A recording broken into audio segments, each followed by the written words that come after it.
We're at the east end of the Kinney Yard here, Rutherford end of Norfolk Southern.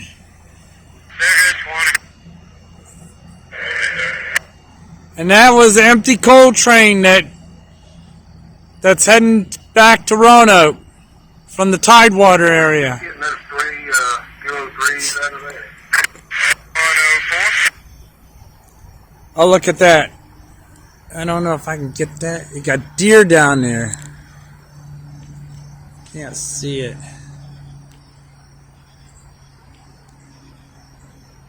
It's hard to see. You got deer down there.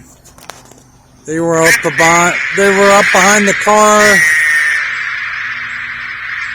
along the tracks, and then as soon as the train showed up, they disappeared. Now they're back on the tracks.